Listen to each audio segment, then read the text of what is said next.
ये खुद नविश्त हमारे डिस्क्रिप्शन में दिए गए ईमेल एड्रेस पर मुबैना तौर पर हिंदुस्तान से मौसूल हुई है।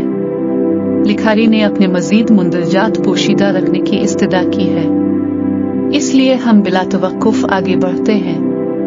बैरून मुल्क मुलाजमत के दौरान परदेस रहते हुए सुबह दफ्तर और शाम को घर तसल्ली के साथ वीडियो कॉल करना मेरा रोज का मामूल था।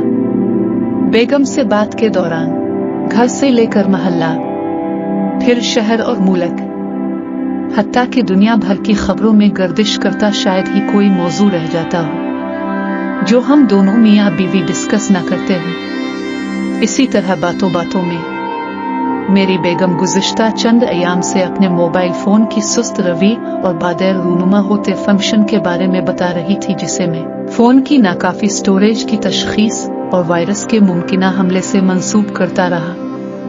एक दिन बेगम ने बताया कि उसे लगता है कि उसका मोबाइल फोन इसके अलावा कोई और भी चलाता है। ऐसा भी लगता है कि किसी और के कंट्रोल में भी ये फोन है। वजह ये बताई कि फोन की सेटिंग यानी तरतीबत और तस्वीर में रोजाना की बुनियाद पर तगय्युर और तबद्दुल महसूस कर रही हूँ। मैंने इसे भी वायरस के हमले से जा जोड़ा और बेगम को मशवरा दिया कि जरूरी मवाद लैपटॉप पर मुंतकिल करने के बाद फोन को फैक्ट्री रीसेट कर ले। बेगम ने मेरी तजवीज पर अमल करते हुए फोन को फैक्ट्री रीसेट कर दिया। यूं ज़ेर मुशाहिदा माजी के मसले में बज़ाहिर अफाका हुआ और तशवीश की शिद्दत में कमी आई। एक रात हसब मामूल में बेगम से बात करके सो गया। सुबह सवेरे उठने से पहले बेगम का फोन आ गया। मैंने बौखलाहट के आलम में कॉल मौसूल की, क्योंकि इतनी सुबह के वक्त बेगम की कॉल गैर मुतवक्के थी।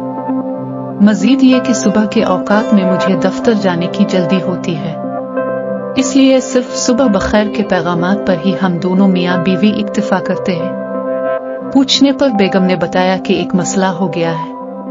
वो जो मैं आपको कहती थी कि मेरा फोन किसी और के कंट्रोल में है, वो सच साबित हो गया है, क्योंकि मुझे एक ईमेल मौसूल हुई है जिसमें ईमेल भेजने वाले का दावा है कि इसने मेरा फोन बशमूल कैमरा अपने कंट्रोल में ले रखा है। इसलिए हमारी हर तरह की वीडियोस और तस्वीर का मजमुआ इसके पास है। दावा के सबूत के तौर पर मेरे ईमेल एड्रेस और खुफिया कोड यानी पासवर्ड के पहले और आखिरी चंद हिंसे और अल्फाज लिख भेजे हैं। पासवर्ड के हिंसे और अल्फाज का सुनकर मैं खुद एकदम चौंक गया, क्योंकि बेगम के फोन वाला ईमेल एड्रेस कभी मेरे इस्तेमाल में रहा था और उसके पासवर्ड मेरे जहन में वही था जो वो हैकर बता रहा था। मैंने दफ्तर से छुट्टी का फैसला किया, क्योंकि मामला कुछ ऐसी नौयत का था कि अगर मैं दफ्तर चला भी जाता तो काम न कर सकता। दूसरा ये कि बतौर मियाँ बीवी हमने कोई ऐसी नाशाइस्ता वीडियो कॉल तो नहीं की थी, लेकिन बेगम कभी लेटे कॉल कर लेती और कभी बगैर दोपट्टे के यानी बेतकल्लुफी के साथ कॉल करने की वीडियोस हो सकती थी। मोबाइल फोन के कंट्रोल के दावेदार ने ईमेल में 48 घंटे का वक्त दिया था, जिसके अंदर मतलूबा रकम ट्रांसफर करनी थी। बसूरत दीगर उसने हमारे फोन की तमाम वीडियोस और तस्वीरी मवाद वायरल करने की धमकी दे रखी थी। मैंने बेगम को कुछ करने का कहकर तसल्ली दी और कॉल बंद करने के बाद और खुद इस ईमेल और खुफिया कोड यानी पासवर्ड से लॉग इन करने की नाकाम कोशिश की, लेकिन गलत पासवर्ड का खुदकार जवाब मिला। मुझे लगा कि इस शख्स ने पासवर्ड तब्दील कर लिया है, इसलिए मैं कामयाब नहीं हो पा रहा। मैं कमरे में अकेला बैठकर दीगर ज़राए को बरुए कार लाने के बारे सोचने लगा। जैसे जैसे वक्त गुजर रहा था, मेरी और बेगम की बेचैनी में इजाफा हो रहा था। अगर हमारा ताल्लुक किसी यूरोपीय मुल्क से होता तो हरगिज तशवीश न होती, लेकिन मशरकी ममालिक बिलखुसूस हिंदुस्तान और पाकिस्तान वगैरह में ऐसी प्राइवेट तस्वीर और वीडियोस भी बदनामी और अवामी तमस्खुर के लिए काफी होती है। न जाने कितने शरीफ घर ब्लैकमेल और लड़कियां अपनी इज्जतें और मुस्तकबिल ऐसे ओछे हथकंडों के डर से गुआती हैं। पूरा दिन कमरे में बैठकर लगा रहा, लेकिन बचत की कोई सूरत नजर नहीं आई, क्योंकि एंड्रॉयड मोबाइल का बुनियादी जीमेल का अकाउंट होने की वजह से तस्वीर और वीडियोस रोजाना की बुनियाद पर सिंक्रोनाइज होती रही।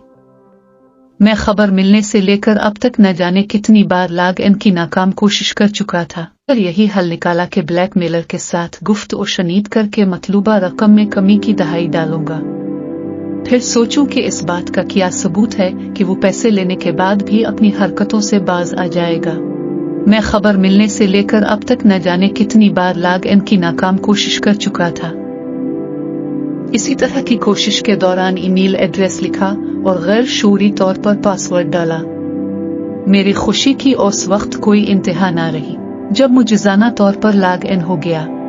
गौर किया तो समझ आई कि लाशूरी में मैंने अपने ईमेल का पासवर्ड बेगम के मोबाइल में ज़ेर इस्तेमाल ईमेल के लिए इस्तेमाल किया था।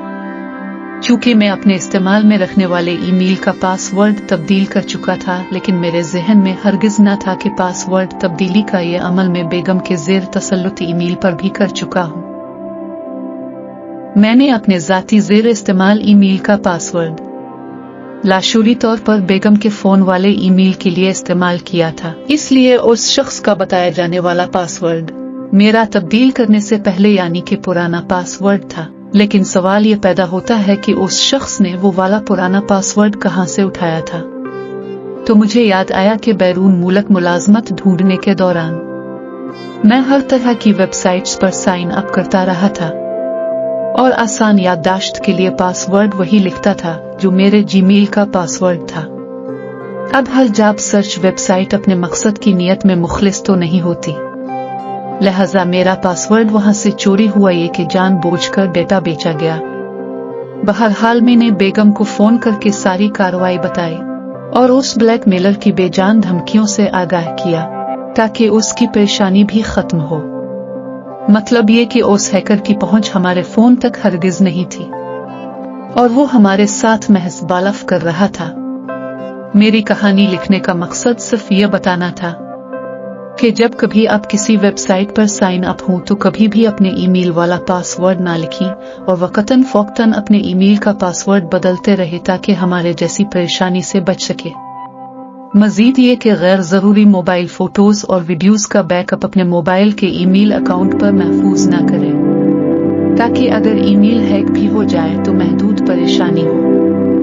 अगर आप भी परदेसी हैं या कभी परदेस रहे हैं, चाहे आपका ताल्लुक दुनिया के किसी भी मजहब, मुल्क और इलाके से हो, आप अपने तजुर्बे और मुशाहिदे की बुनियाद पर दूसरे परदेसी भाइयों के लिए मुफीद और इस्लाही कहानी हमसे शेयर करना चाहें तो नीचे डिस्क्रिप्शन में दिए हुए ईमेल एड्रेस पर हमें अपनी आप बीती भेज सकते हैं। हम मुकम्मल राजदारी, नाम और मकाम की तब्दीली के बाद आपकी कहानी अपनी आइंदा की किस्त में शामिल करेंगे। अगर आपको हमारी तहरीर मुफीद और अच्छी लगी तो बराए मेहरबानी इसे अपने परदेसी दोस्तों के साथ शेयर कर दें और चैनल को सब्सक्राइब कर दें ताकि हमारी हौसला अफजाई हो।